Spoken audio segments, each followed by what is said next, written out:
I want you to imagine the coldest moment in a person's life, trapped inside their own body, helpless and utterly alone. Silence not just in the room, but in their soul. That's where our story begins. I don't know where you're listening from. Maybe you're cleaning a kitchen, folding clothes, or heading home after a long day. It doesn't matter what time it is, but I promise, today's story will surprise you.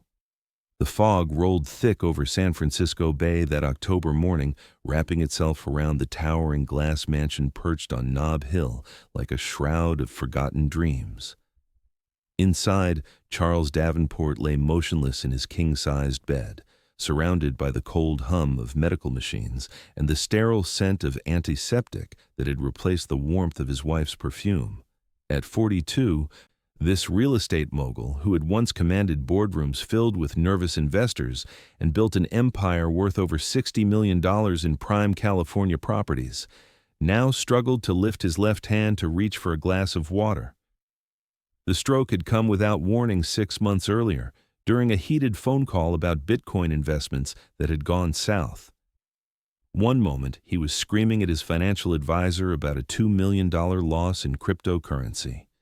The next, he was collapsing behind his mahogany desk, his speech dissolving into meaningless sounds as half his world went dark.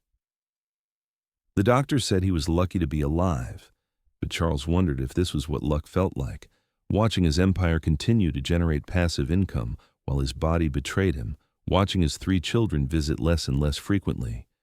Their eyes filled with uncomfortable pity and barely concealed calculations about their inheritance. The mansion itself seemed to echo his isolation. 43 rooms spread across 3 floors, each one furnished with artifacts worth more than most people's annual salaries.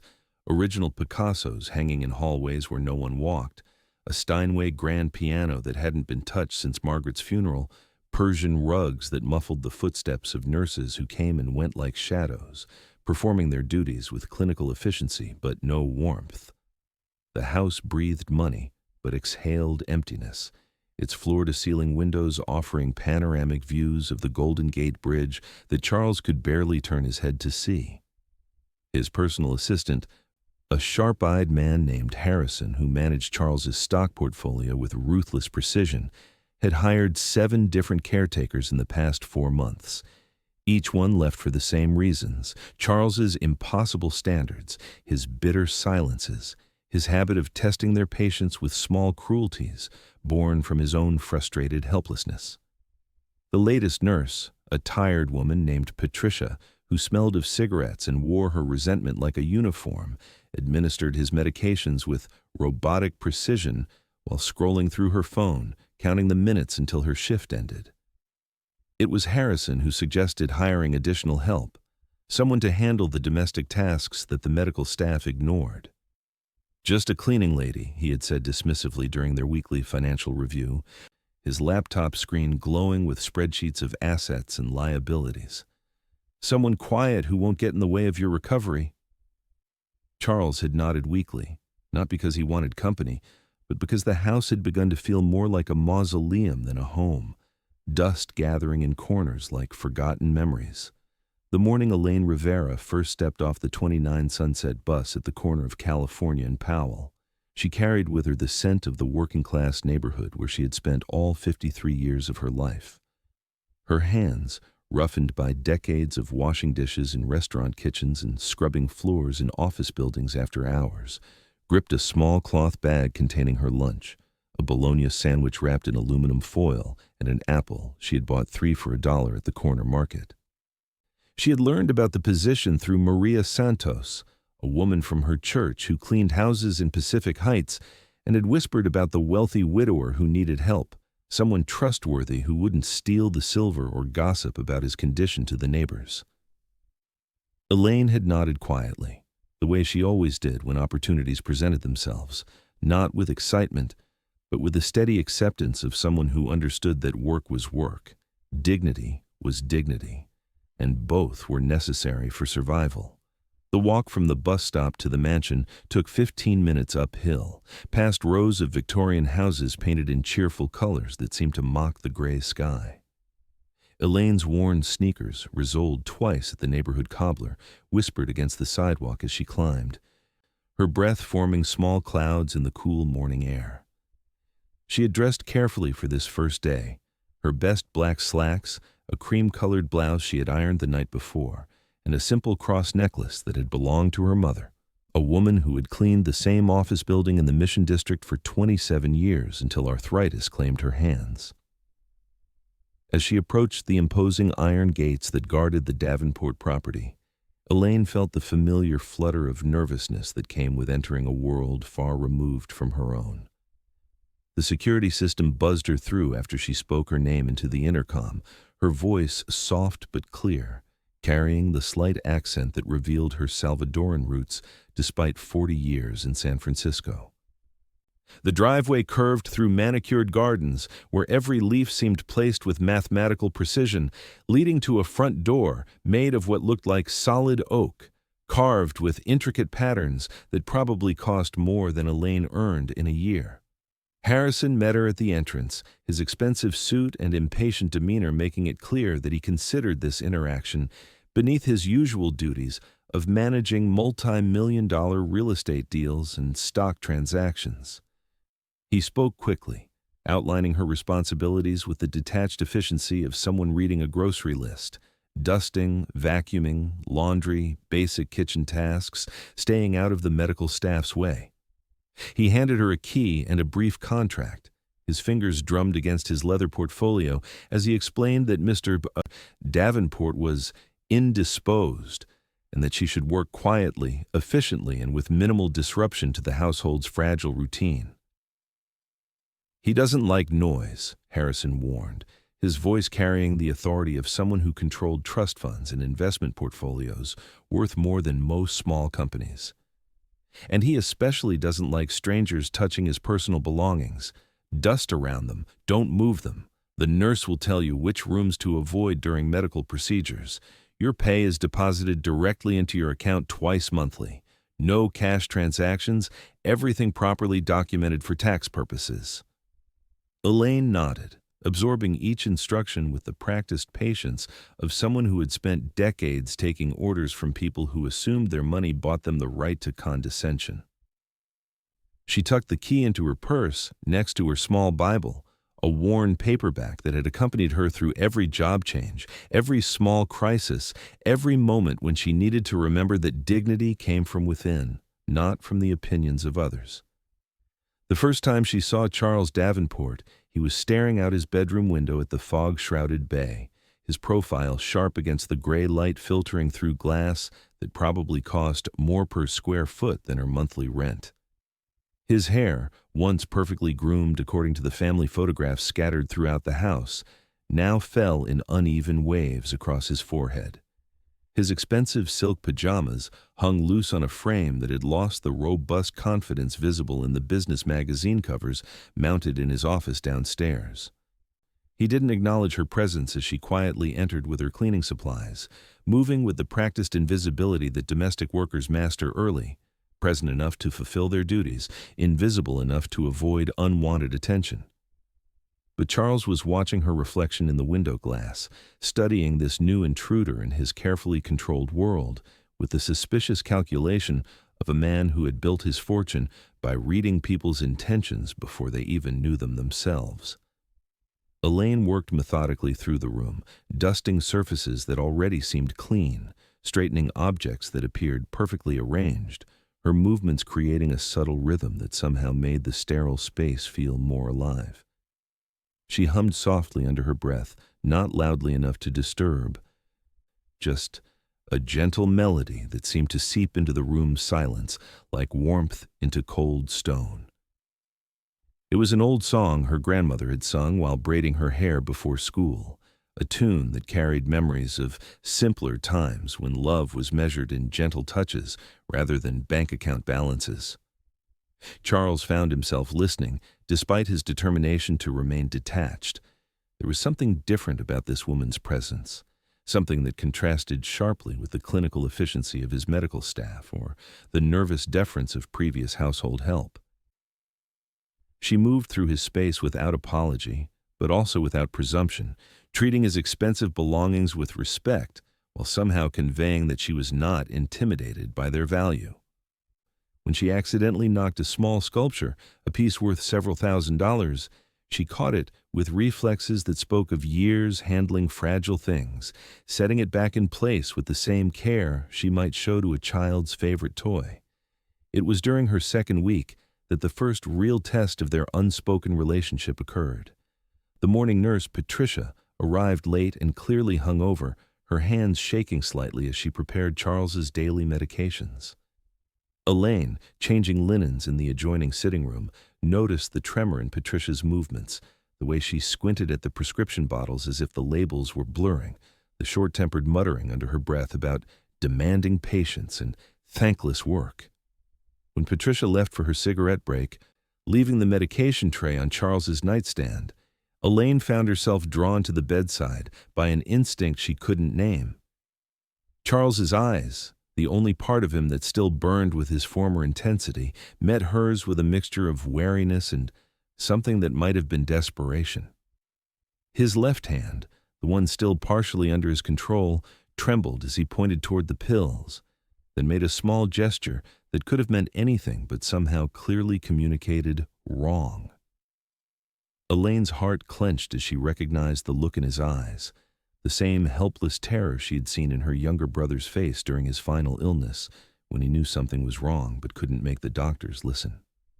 Without hesitation, she picked up the medication bottles, comparing the labels to the pills in the tray with the careful attention of someone who had learned to read prescriptions by necessity, who had spent long nights in emergency rooms advocating for family members who couldn't advocate for themselves. The dosage was wrong. Not by much, but enough. The blood pressure medication had been doubled, a mistake that could send Charles into a dangerous spiral while everyone assumed his condition was simply deteriorating naturally. Elaine's hands trembled as she realized the implications, as she understood that this man's life hung in the balance of her decision to speak up or stay silent in her assigned role. When Patricia returned, smoke clinging to her uniform like a confession of her indifference, Elaine approached her with the quiet firmness that had served her well in previous confrontations with authority figures who preferred not to be questioned. "Excuse me," she said, her voice soft but steady. "I think there might be an error with Mr. Davenport's medication." Patricia's response was swift and cutting, designed to put this presumptuous cleaning lady back in her place. "I'm the licensed professional here," she snapped, her voice loud enough that Charles could hear every word of the dismissal. "I don't need housekeeping advice from someone who probably didn't finish high school. Stick to dusting and leave the medical care to people who actually know what they're doing." The words struck Elaine like physical blows, each syllable loaded with assumptions about her intelligence, her worth, her right to be concerned about another human being's welfare. But instead of retreating, she thought of her brother Miguel, who had died partly because she had been too intimidated to question doctors who dismissed her concerns as the worries of an uneducated immigrant woman. She thought of her mother, who had worked herself into an early grave partly because she had been taught that people like them should be grateful for any treatment they received, should never question those who held power over their lives. "Please," Elaine said, her voice carrying a dignity that expensive education couldn't buy. "Just check the prescription one more time, for his safety." But Patricia had already turned away, her indifference as solid as the mansion's stone walls. And Charles, trapped in his broken body, could only watch this exchange with growing anguish, recognizing perhaps for the first time since his stroke that his life depended not on his wealth or his family name or his investment portfolio, but on the compassion of a woman whose name he didn't even know, who had no reason to care whether he lived or died, except for the simple fact that caring was who she was. That afternoon, as fog rolled in from the Pacific and wrapped the mansion in gray silence, Elaine made a decision that would change both their lives forever. She stayed late, waiting until the day shift ended and Harrison had left for his own $1 million penthouse across town. Using the phone in the kitchen, she called Charles's doctor's office, knowing that her concerns would carry more weight if delivered directly to the physician rather than filtered through a dismissive nurse. The conversation was difficult. The doctor's receptionist initially tried to brush off her call, asking what authority a housekeeper had to question medical decisions. But Elaine persisted, her voice gaining strength as she described exactly what she had observed, using medical terminology she had learned during her brother's illness, speaking with the quiet authority of someone who had witnessed both healing and neglect in equal measure. The doctor, Dr. Elizabeth Chen, finally agreed to review the medication orders immediately. Within an hour, she had discovered the error, a transcription mistake that had doubled Charles's blood pressure medication, a potentially fatal oversight that would have been caught by a more attentive nurse or a family member who cared enough to ask questions. The corrected prescription was delivered that evening, along with Dr. Chen's personal thanks to the observant staff member who had prevented what could have been a tragic outcome. Charles said nothing when the new medications arrived, but his eyes sought out Elaine's face as she quietly worked in his room the next morning, and in that gaze she found something she hadn't expected. Not gratitude exactly, but recognition. The recognition of someone who had been seen, truly seen, by another person when visibility meant the difference between life and death. Over the following weeks, something subtle but profound began to shift in the mansion's atmosphere. Elaine continued her work with the same quiet efficiency, but now there was an awareness between her and Charles that hadn't existed before, a shared understanding that transcended their vastly different worlds. He began to track her movements through the house, not with suspicion, but with something approaching curiosity, as if he were trying to understand what motivated this woman to care for the welfare of someone who had never shown her kindness. She, in turn, began to notice details about his daily routine that went beyond medical necessities, the way he stared longest at a photograph of his late wife on the nightstand, the way his fingers traced the edges of books he could no longer hold steady enough to read, the way his face relaxed when she opened the curtains to let in natural light instead of relying on the harsh fluorescent fixtures the nurses preferred for their efficiency. One morning in November, as an early winter storm lashed rain against the mansion's windows, Elaine found Charles struggling with a simple task that his occupational therapist had recommended, trying to button his shirt with hands that no longer obeyed his commands with their former precision. His frustration was evident in the tight line of his jaw, the way his breath came in short bursts as he failed again and again to complete an action he had performed thousands of times without thought. Without asking permission, Elaine set down her cleaning supplies and approached his bedside. Her hands, scarred from decades of hard work but still gentle, covered his as she helped guide his fingers through the motions. Her touch was neither pitying nor professional. It carried the same matter-of-fact kindness she had shown to her own aging mother, the same understanding that dignity sometimes required accepting help without shame. "My brother," she said quietly as they worked together. After his accident at the factory, he used to get so angry when he couldn't tie his shoes. I told him, "Miguel, your worth isn't in what your hands can do. It's in who you choose to be when everything else is taken away." Charles's hands stilled under hers, his breathing slowing as he absorbed not just her words but the gentle strength in her voice, the evidence of a life lived with losses that made his current struggles feel less isolated, less like a unique punishment, and more like a human experience that others had navigated with grace. "He died 2 years later," Elaine continued, her voice steady but soft with remembered pain. "But he learned to laugh again first. He learned that being cared for doesn't make you less of a man, just different than you were before." For the first time since his stroke, Charles allowed himself to really look at this woman who moved through his house like a quiet guardian, who had saved his life and asked for nothing in return, who spoke of loss without bitterness and of dignity without pride. She was perhaps 50 years old, her dark hair streaked with silver and pulled back in a simple ponytail. Her face lined with what his mother would have called character, the kind of weathering that came from facing life's challenges without the cushion of wealth to soften the blows. Her hands, still covering his, told their own story, calloused from hard work but carefully maintained, nails trimmed short and clean, a thin gold wedding band that she still wore though she had mentioned no husband in the few personal details she had shared. There was something in her quiet strength that reminded him of his late wife Margaret, not in appearance, but in the way she approached difficulties, with acceptance rather than rage, with solutions rather than complaints. As winter settled over San Francisco and the mansion's heating system worked overtime to warm rooms too large for comfort, Elaine began to bring small changes that transformed the house's atmosphere without challenging its established routines.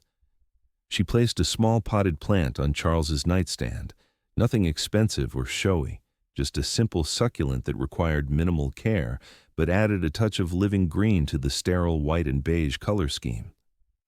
She adjusted the curtains to let in maximum daylight during the dark months, understanding intuitively that depression and isolation fed on darkness.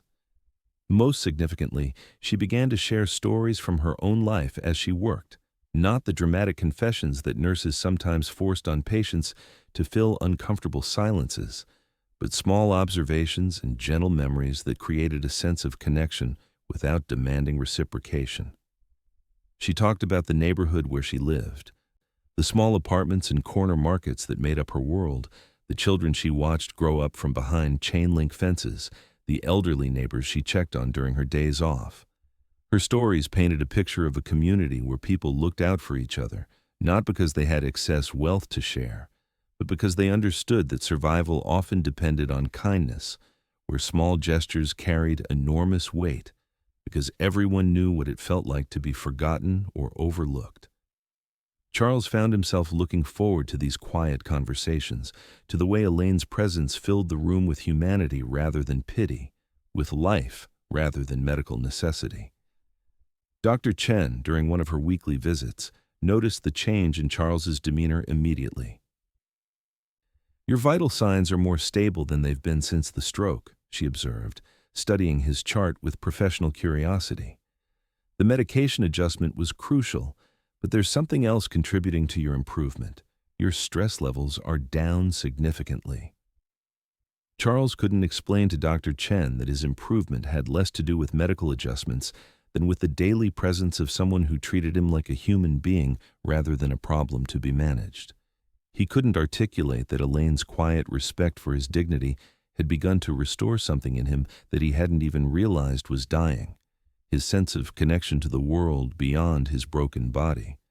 But Harrison noticed the changes too, and unlike Dr. Chen, he viewed them with suspicion rather than satisfaction.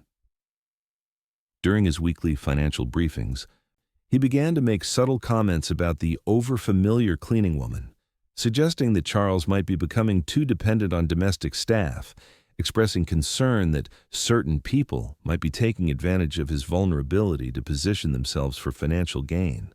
"I'm just saying," Harrison concluded during one particularly pointed conversation in December, his laptop displaying Charles's investment portfolio, stocks and bonds and real estate holdings worth more than most people could imagine. "Wealthy men in compromised positions have always been targets for manipulation. Your assets need protection, and that sometimes means protection from people who seem helpful but have ulterior motives." Charles's inability to respond verbally frustrated him more in that moment than it had since the early days of his recovery.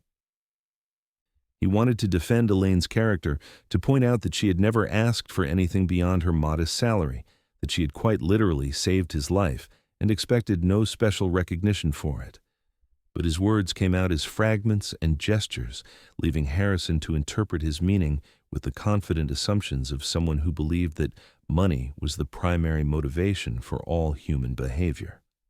It was Patricia, the morning nurse whose negligence had nearly cost Charles his life months earlier, who provided Harrison with the ammunition he needed to act on his suspicions.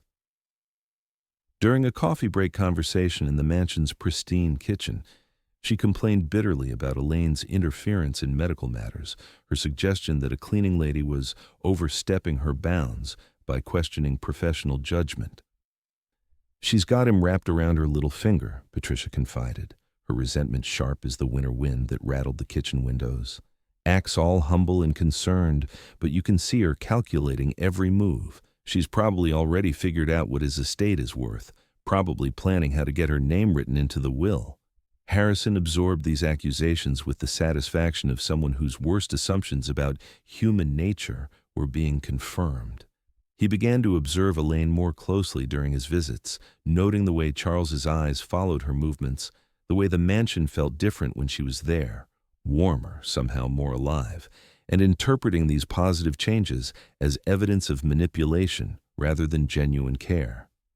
The trap Harrison set was as cold and calculated as any business merger he had ever orchestrated. He began by making subtle changes to household routines, scheduling his visits during Elaine's work hours, asking pointed questions about her background and family circumstances, treating her with the kind of suspicious courtesy that made clear she was being evaluated for some unknown offense. Then, in early January, he made his move. Charles's late wife, Margaret, had owned an extensive collection of jewelry, pieces that held more sentimental value than monetary worth, but were nonetheless valuable enough to be kept in a safe deposit box downtown. Harrison withdrew one piece, a simple pearl necklace that Margaret had worn to casual family gatherings, and placed it deliberately in Elaine's cleaning supplies bag during one of her shifts. The discovery was orchestrated with theatrical precision. Harrison arrived at the mansion with Charles's eldest son, David, a man in his 30s who had inherited his father's business sense, but none of his earlier warmth, whose visits had become increasingly rare and increasingly focused on discussions of inheritance and estate planning. Together, they confronted Elaine as she prepared to leave for the day, Harrison's voice carrying the cold authority of someone delivering a verdict rather than making an accusation. "We need to search your bag," Harrison announced, his words dropping into the mansion's silence like stones into still water. "There's been a report of missing jewelry, and we need to verify that nothing inappropriate is leaving the premises." Elaine's face went ashen, not with guilt, but with the recognition that she was being maneuvered into a trap she hadn't seen coming, that her months of faithful service and genuine care were about to be twisted into evidence of criminal intent. Her hands trembled as she opened her bag, knowing that whatever they found there had been placed deliberately, understanding that her word would carry no weight against the assumptions of wealthy men who had already decided her guilt.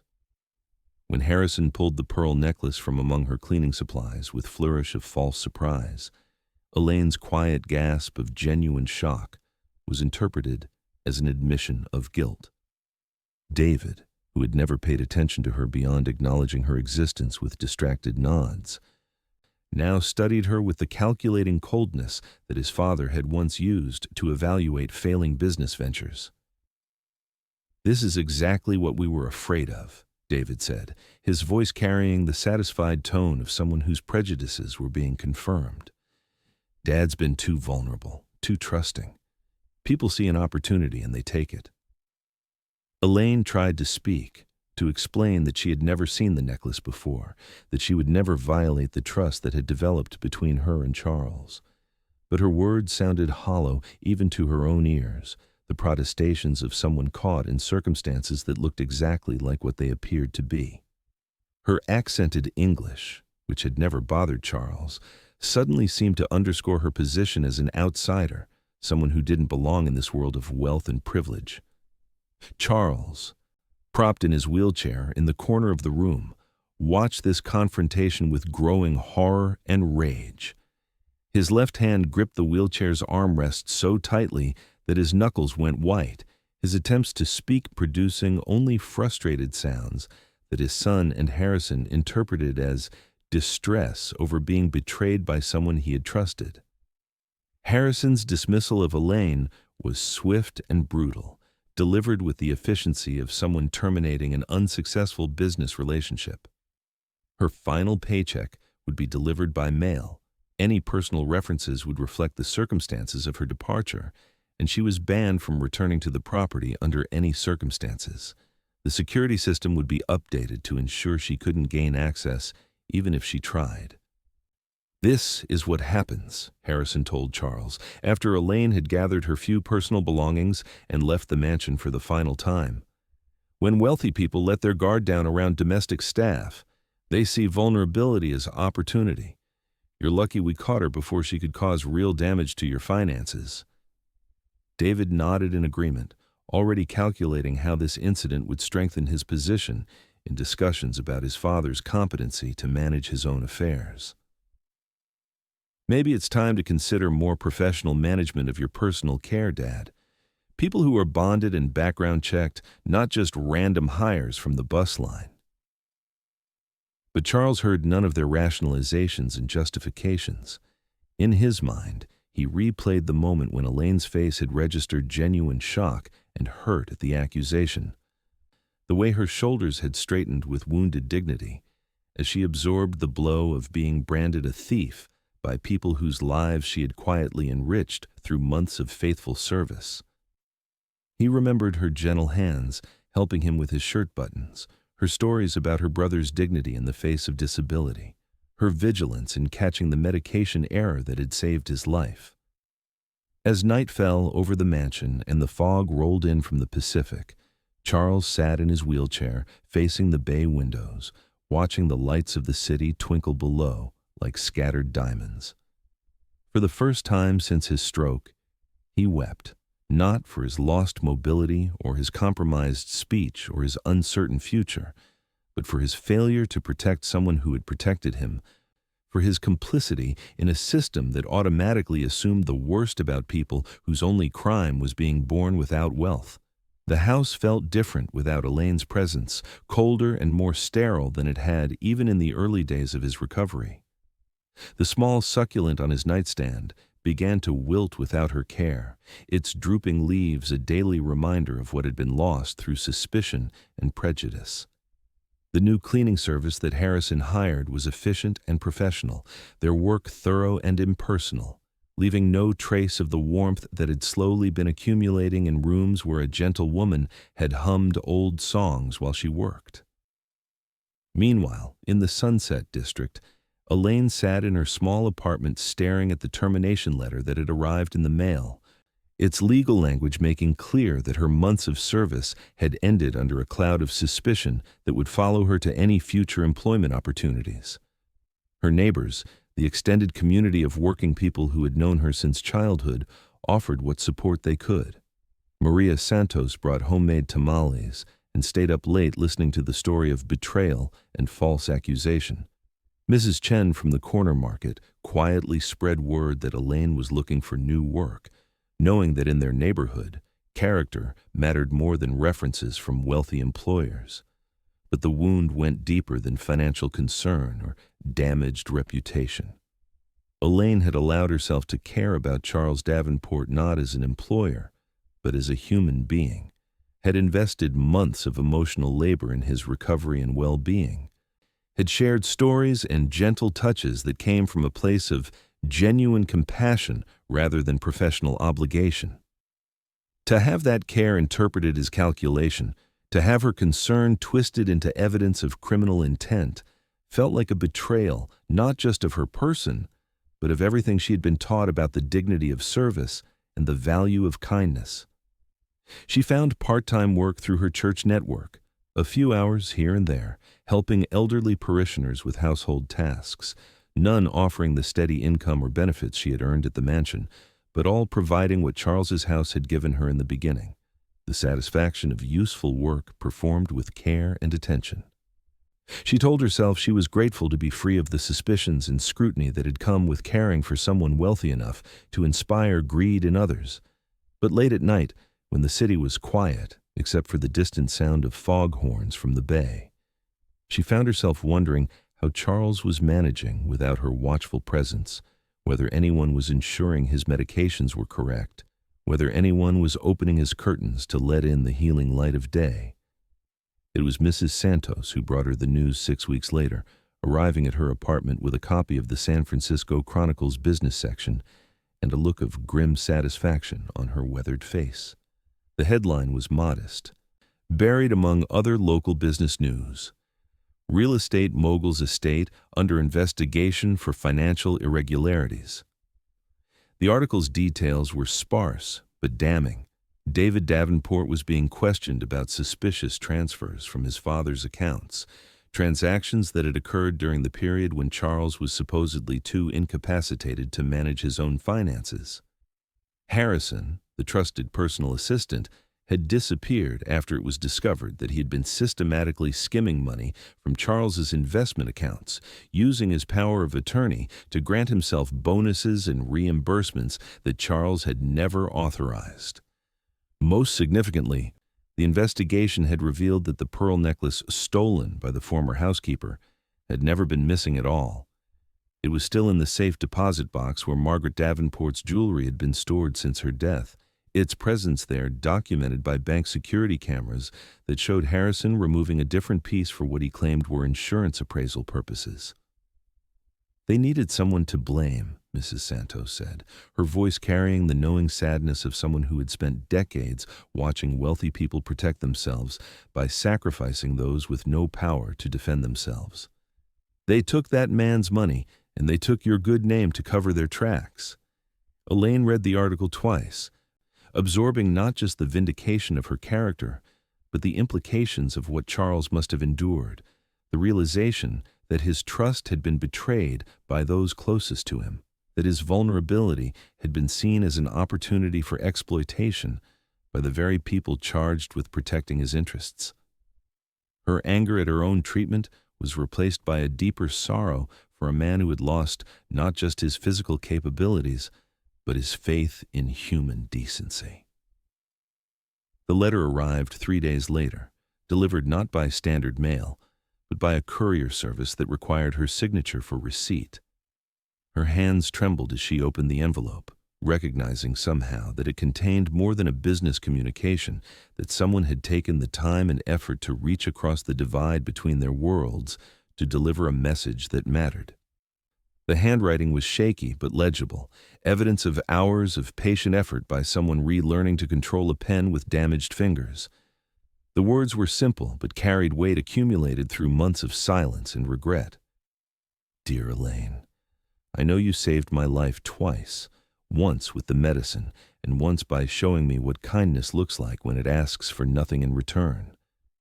I'm sorry I couldn't protect you from people who don't understand that decency doesn't depend on bank account balances.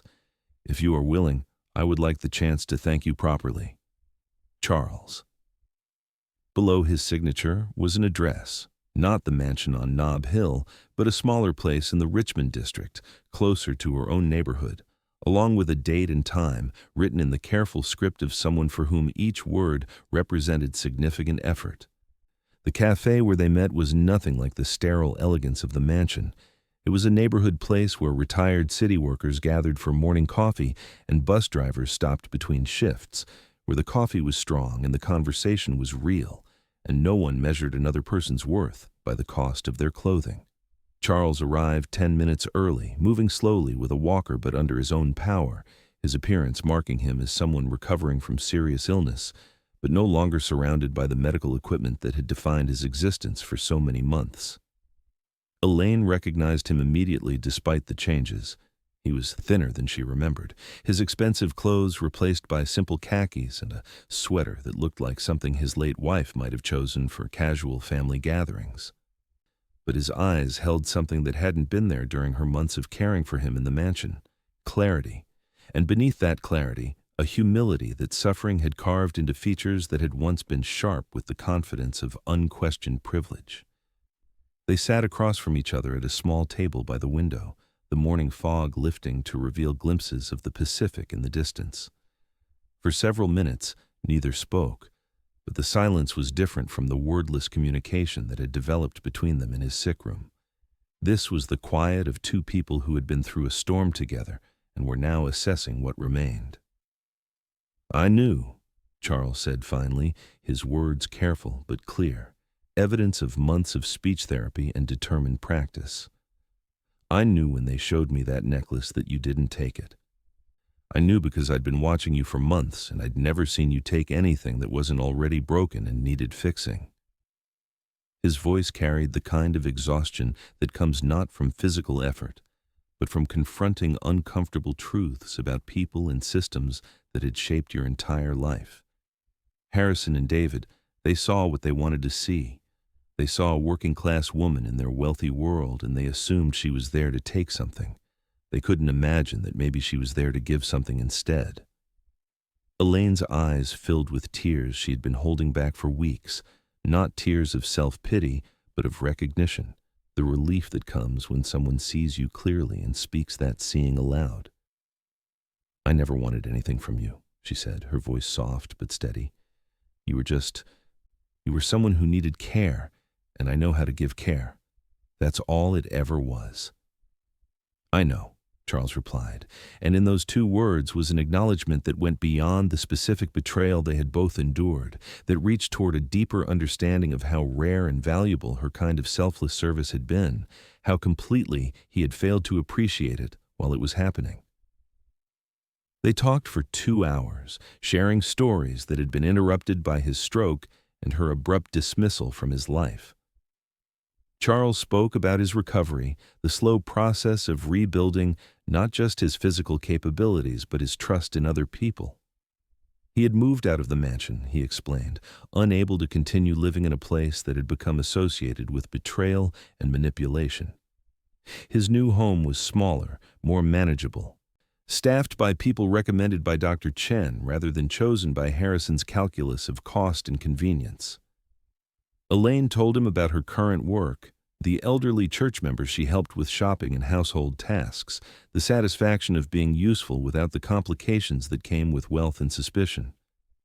She spoke about her neighborhood, the community of people who had rallied around her during the difficult weeks after her dismissal, offering work and support, and the kind of loyalty that couldn't be purchased or programmed into household staff. As their conversation wound toward its natural conclusion, Charles reached into his jacket and withdrew a small wrapped package, placing it on the table between them with the careful ceremony of someone presenting an offering at an altar.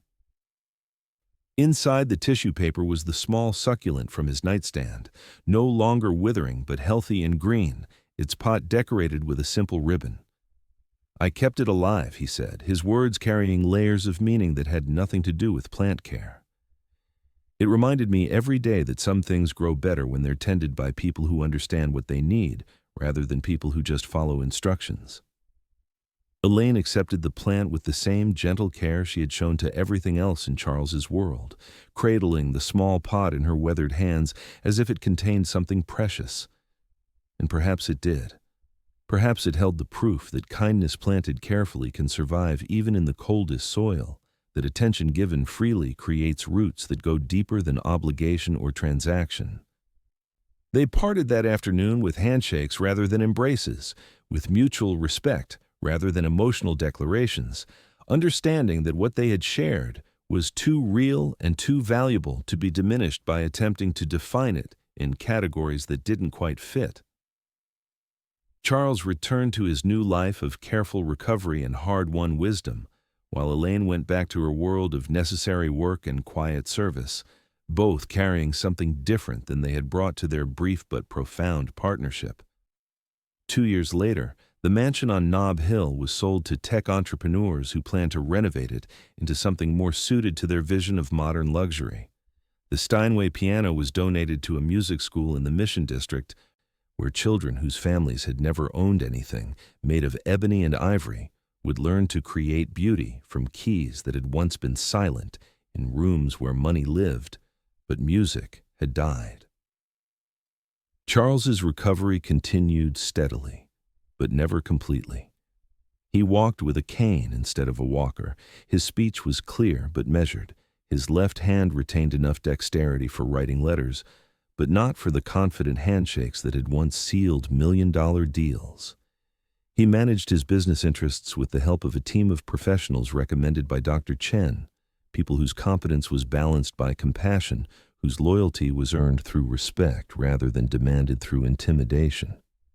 He volunteered twice a week at a rehabilitation center in the Richmond district, working with stroke survivors who were navigating the same difficult journey between their former lives and whatever came next. His wealth made it possible for him to donate equipment and fund programs, but his real contribution was the understanding he brought to people who were discovering, as he had discovered, that dignity doesn't disappear when capability is compromised, that worth isn't measured by what you can do, but by who you choose to be when everything familiar has been stripped away. Elaine continued her work in the network of families and individuals who needed the kind of care that couldn't be provided by professional services, the attention to small details that made the difference between existing and living. The patience required to help elderly people maintain their independence and dignity even as their capabilities diminished. Her reputation in the neighborhood grew not through advertising or professional credentials, but through the quiet recommendations of satisfied families, through the testimony of people who had experienced firsthand her gift for seeing what needed to be done and doing it without fanfare or expectation of special recognition. The succulent Charles had given her thrived in the afternoon light of her small apartment, eventually growing large enough to be divided and shared with neighbors who appreciated living things that required minimal care but provided maximum beauty. She never spoke to her friends about her months caring for the wealthy stroke patient, not out of shame or regret, but because those experiences belonged to a different category of memory, shaped by lessons that were too complex and personal to be reduced to neighborhood gossip. Sometimes, walking through the Richmond district on her way to care for an elderly client, she would pass Charles on the street, he walking slowly but steadily toward the rehabilitation center, she carrying her small bag of supplies toward someone else who needed patient attention and gentle care. They would nod to each other with the kind of recognition that acknowledged years of shared understanding, each carrying the knowledge that they had both been changed by their brief intersection, that they had both learned something important about the difference between being served and being cared for, between being useful and being valued.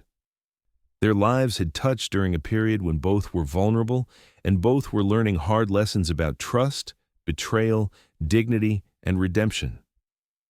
In their separate recoveries, his from physical limitations and emotional disillusionment, hers from false accusation and damaged reputation, they had both discovered that healing requires not just time and professional treatment, but the presence of people who see beyond the surface, damage to the enduring worth beneath. The city continued to change around them both, its technology wealth creating new mansions on hills where old money had once reigned, its working-class neighborhoods gradually giving way to gentrification that pushed families like Elaine's further from the center of economic opportunity. But in small spaces throughout San Francisco, in rehabilitation centers and senior housing complexes and modest apartments where elderly people were aging with whatever grace they could manage, the kind of careful attention that Elaine represented continued to matter more than stock portfolios or real estate investments or cryptocurrency speculation. 5 years after their paths had first crossed, Charles received another phone call that would test everything he had learned about judging character and recognizing worth. Dr. Chen called him personally, her voice carrying the same gentle authority that had impressed him during his own recovery, to tell him about a woman named Rosa Martinez, a 60-year-old immigrant who was caring for her husband after his own stroke, struggling to navigate the complex medical system while working 2 part-time jobs to make ends meet. "She reminds me of someone," Dr. Chen said carefully, her words chosen with the precision of someone who understood that some comparisons carried special weight. "She has that same quality, the ability to see what people need before they ask for it, the kind of attention that heals more than medicine sometimes can. But she's drowning financially, and her husband isn't getting the care he needs." Charles listened to the story with the focused attention he had once reserved for million-dollar business deals, understanding that Dr. Chen was offering him an opportunity not for charity, but for connection, for the chance to use his resources to support the kind of selfless service he had learned to recognize and value. Rosa Martinez wasn't asking for help, people like her rarely did, but her situation was desperate in the quiet way that working-class crises often were, invisible to those who had never lived paycheck to paycheck. Without hesitation, Charles arranged to meet Rosa at the same neighborhood cafe where he had reconnected with Elaine years earlier. The meeting was awkward at first, Rosa clearly uncomfortable with accepting help from a wealthy stranger, Charles uncertain how to offer assistance without implying that she was incapable of managing her own life. But as they talked, He recognized in her the same stubborn dignity that had characterized Elaine's approach to difficult circumstances, the same refusal to let hardship diminish her compassion for others. Rosa spoke about her husband Manuel with the tender matter-of-factness that Charles had learned to associate with people who understood love as action rather than sentiment. She described his frustration with his limitations, his embarrassment at needing help with basic tasks, his fear that he was becoming a burden to a wife who already carried too much responsibility.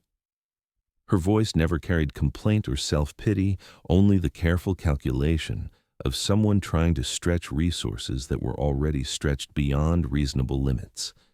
"I know how to take care of him," she said simply, her accent carrying the same dignity that Elaine's had possessed, the same evidence of a life lived in 2 languages and 2 cultures. "What I don't know is how to pay for everything he needs while still keeping a roof over our heads." Charles found himself offering not charity, but partnership, an arrangement that would allow Rosa to reduce her outside work hours to focus on Manuel's care, with the understanding that her attention and expertise were valuable services deserving of appropriate compensation. He structured the help as employment rather than assistance, protecting Rosa's dignity while ensuring that Manuel received the kind of careful, loving attention that no professional service could replicate. The arrangement worked because it was built on mutual respect rather than pity, on the recognition that Rosa's skills as a caregiver were as valuable as any professional certification, that her dedication to her husband's well-being was worth supporting not because she needed rescue, but because what she was doing mattered. Charles discovered that helping Rosa was different from his previous charitable giving. Instead of writing checks to worthy causes from a comfortable distance, he was investing in the kind of human connection that had transformed his own recovery. Elaine learned about Charles's new relationship with Rosa through the network of church connections that linked working-class families across the city's neighborhoods. The story reached her not as gossip, but as testimony, evidence that Charles had learned something important during his own difficult journey, that his experience with betrayal and recovery had taught him to recognize and support genuine service when he encountered it. She felt no jealousy or regret at learning that Charles had found another woman worthy of his attention and resources. Instead, she experienced something like maternal pride, the satisfaction of someone who had watched another person grow beyond their original limitations and was now seeing evidence that the lessons had taken root. Charles had learned to distinguish between people who served from love and those who served from calculation, had developed the wisdom to protect and support the former while guarding against the latter. One afternoon in late spring, while tending her small garden in the community space behind her apartment building, Elaine noticed a familiar figure walking slowly past the chain-link fence that separated the garden from the sidewalk. Charles was moving with more confidence than she had seen before. His cane providing support but not bearing his full weight, his posture straight enough to suggest that physical therapy and time had restored much of what his stroke had taken away. He paused when he saw her, his eyes lighting with the kind of recognition that spoke to deeper connection than casual acquaintance. For a moment, neither spoke, but their mutual awareness carried the weight of shared history, of lessons learned and wisdom gained through difficult experience. "The roses are beautiful," Charles said finally, gesturing toward the climbing rose that Elaine had trained along the fence, its red blooms bright against the green leaves that had been carefully pruned and tended through seasons of growth and dormancy. "They take time," Elaine replied, her voice carrying the same gentle strength that had characterized all their previous conversations. "But they keep blooming, year after year, if you remember to take care of them properly." Charles nodded, understanding that she was talking about more than horticulture, that her words carried implications about patience and attention, and the kind of care that produces lasting results rather than quick fixes. They talked for 20 minutes about gardens and neighborhoods and the small details of daily life that had replaced the dramatic struggles of their earlier acquaintance. As their conversation wound down, Charles mentioned Rosa and Manuel almost casually, describing their progress in the same tone he might have used to discuss weather or local news. but Elaine recognized the deeper meaning in his words, the evidence that he had learned to approach helping others with the same respectful attention that she had shown him during his own period of vulnerability. "She sounds like a good woman," Elaine said simply, her approval carrying the weight of someone whose opinion on such matters had been earned through experience. "She reminds me of someone I used to know," Charles replied, his smile gentle but knowing, acknowledging without embarrassment the debt he owed to Elaine's patient teaching about dignity and service, and the difference between caring for someone and merely providing care. They parted again with handshakes and mutual respect, both understanding that their lives had been permanently altered by their intersection, that they carried forward into their separate worlds a shared understanding about what matters most when everything else has been stripped away. Elaine returned to her roses and her quiet work, while Charles continued his walk through the Richmond district, both of them living proof that healing is possible even after the deepest betrayals, that wisdom can grow from the soil of disappointment and loss. The succulent that Charles had given Elaine years earlier had grown into a robust plant that now occupied a place of honor on her windowsill, its thick leaves storing water against periods of drought, its occasional flowers bright spots of color in the small apartment where she had lived alone since her husband's death 15 years earlier. She had never told Charles about her own loss, about the man who had worked beside her in restaurant kitchens and shared her dreams of a house with enough room for grandchildren who never came. But perhaps he had sensed something in her careful attention to his grief for Margaret, in the way she handled the photographs and mementos that filled his mansion with memories of love interrupted by death. Perhaps her understanding of loss had been part of what made her care so effective, her recognition that sorrow shared becomes more bearable, while sorrow hoarded grows heavier with time. 10 years after their first meeting, when both Charles and Elaine had settled into whatever peace their separate journeys had made possible, the city of San Francisco faced another crisis that would test the strength of communities built on mutual support rather than individual wealth. The COVID-19 pandemic arrived like fog rolling in from the Pacific, initially invisible, but gradually eliminating visibility and isolating everyone behind barriers that money couldn't dissolve. Charles, now in his early 60s, with his recovery complete enough to allow him dignity, if not complete independence, found himself confined to his Richmond district home like everyone else, dependent on delivery services and video calls to maintain connection with the outside world. His wealth provided him with advantages that many lacked: quality health care, reliable internet, the ability to pay for services that made isolation bearable, but it couldn't provide what he had learned to value most: the presence of people who saw him as fully human rather than merely functional. Elaine, now in her mid-60s and finally receiving the Social Security benefits that provided her with basic financial security, was among the older residents who were advised to remain home for their own protection. Her neighborhood, where extended families often lived in close quarters and essential workers couldn't afford to stop working, was hit harder by the pandemic than the wealthier areas where people could afford to maintain social distance. But the same community networks that had supported Elaine during her crisis with Charles now organized to support their most vulnerable members during the pandemic.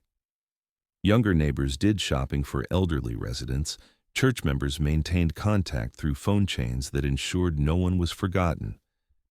And small acts of kindness multiplied through networks built on decades of mutual aid rather than professional services. Elaine found herself once again in the role of caregiver, this time checking on elderly neighbors who had no family nearby, delivering groceries to people who couldn't venture out safely, providing the kind of emotional support that video calls and professional services couldn't replicate. Her own small apartment became a hub of informal organizing, her kitchen table covered with lists of who needed what and how the neighborhood's limited resources could be stretched to cover the greatest needs. Charles learned about these efforts not through direct contact with Elaine. They had maintained their respectful distance, honoring the boundaries that allowed their connection to remain meaningful without becoming complicated, but through Dr. Chen, who had maintained her practice throughout the pandemic and observed firsthand how different communities were responding to the crisis. The wealthy neighborhoods are hiring private services and waiting for vaccines, Dr. Chen told Charles during one of their regular telehealth consultations. But in the working class areas, people are taking care of each other the way families do during emergencies. Nobody's getting rich from it, but nobody's being forgotten either. Charles understood immediately that she was describing the same quality of attention that had saved his life and restored his faith in human decency during his own crisis. The pandemic had revealed the limitations of systems built on individual wealth and professional services, while highlighting the strength of communities built on shared responsibility and mutual care. Without consulting anyone or making announcements that might embarrass the recipients, Charles began quietly funding some of the community support efforts that Dr. Chen described. He paid for grocery deliveries to elderly residents who couldn't afford private services, funded technology that allowed isolated seniors to maintain contact with family members, supported community organizations that were providing services that government programs couldn't match for speed and personal attention. His contribution was structured to support existing networks rather than create new dependencies, to strengthen what was already working rather than impose outside solutions. He had learned from his experience with Elaine that effective help required understanding what people actually needed rather than assuming what wealthy outsiders thought they should need. The work brought him into indirect contact with networks that included many of the people who had known and supported Elaine during her own difficult times. Through these connections, he learned that she was spending her days in the same kind of service that had characterized her care for him. Quiet, steady attention to people whose needs were too complex for bureaucratic solutions, whose situations required the kind of patient understanding that couldn't be automated or professionalized. One afternoon in the spring of 2021, as vaccination programs began to offer hope that isolation might eventually end, Charles received a call from Maria Santos, the woman who had originally recommended Elaine for work in his mansion so many years earlier. Maria had gotten his number through Dr. Chen, who had suggested that Charles might be interested in learning about a situation that required both financial resources and an understanding of how complex care actually worked. Elaine had suffered a mild heart attack, Maria explained. Nothing immediately life-threatening, but serious enough to require surgery and a long recovery period that would prevent her from working for several months. The financial implications were serious. Elaine had been saving money toward buying a small house where she could age in place rather than facing the uncertainty of rental apartments in a gentrifying neighborhood, and the medical bills combined with lost income threatened to eliminate years of careful saving.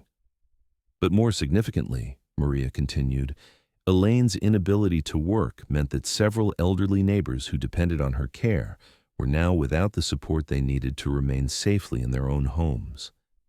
Professional services were available, but they were expensive and impersonal, designed for people who needed medical care, but not necessarily for those who needed the kind of sustained attention that made the difference between surviving and living with dignity. Charles listened to this explanation with the same focused attention he had once brought to complex business negotiations, understanding that Maria was describing a situation where financial resources could make a crucial difference, but only if they were deployed with the kind of wisdom that recognized what was actually valuable. Elaine's service to her community represented exactly the kind of work that society needed, but rarely supported adequately, the kind of attention that prevented crises rather than simply responding to them after they had occurred. His response was immediate and comprehensive. He established a fund that would cover Elaine's medical expenses and replace her lost income during her recovery, structured as payment for consulting services that recognized her expertise in community-based elder care rather than positioning her as a recipient of charity. Simultaneously, he funded a program that would pay neighbors and community members to provide the care services that Elaine couldn't deliver while she recovered, creating employment opportunities that supported the same networks of mutual aid that had sustained her own work. The arrangement was presented to Elaine not as charity, but as an investment in the kind of community infrastructure that the pandemic had proven essential, a recognition that her years of service had created knowledge and relationships that were too valuable to be lost because of temporary financial pressure. Charles understood that preserving Elaine's dignity was as important as addressing her immediate needs, that effective help had to strengthen rather than undermine the independence and self-respect that had always characterized her approach to life. Elaine's recovery proceeded slowly but steadily, aided by the same network of community support that she had provided to others during their own crises.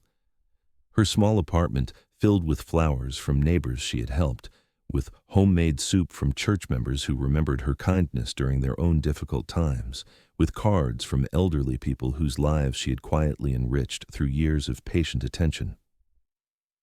Charles visited once during her recovery, bringing not flowers or sympathy, but a small stack of books, poetry collections and memoirs that he thought might interest someone who understood life's complexities, who had learned to find meaning in service rather than accumulation. They talked for an hour about recovery and resilience, about the importance of accepting help gracefully when it was offered with respect, about the satisfaction that comes from knowing that your life's work has made a difference in the lives of others. "I never thanked you properly," Elaine said as their conversation wound toward its conclusion, her voice soft but clear, carrying the weight of gratitude that went beyond specific favors to encompass broader recognition. "For what?" Charles asked, genuinely puzzled, his own gratitude so overwhelming that he couldn't imagine what debt she might feel she owed him. "For learning," she replied simply, her words encompassing everything that had passed between them. All the lessons exchanged and wisdom gained through their intersection during difficult times. For becoming the kind of person who sees the difference between serving and caring, who understands that helping people means respecting what they're already doing well, rather than assuming they're doing everything wrong. Charles understood that her thanks was really acknowledgement, recognition that their relationship had been educational for both of them, that healing happens not through one-sided rescue, but through mutual recognition of dignity and worth.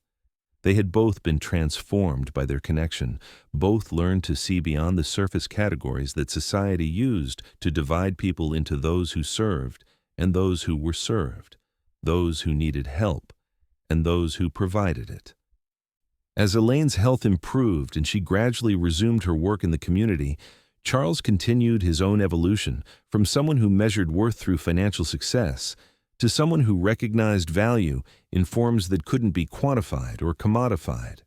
His wealth remained considerable, but his understanding of how to use it had been fundamentally changed by his experience with genuine service and authentic care. The programs he funded grew beyond their original scope, supporting not just emergency assistance, but the kind of ongoing community infrastructure that prevented crises from developing in the first place.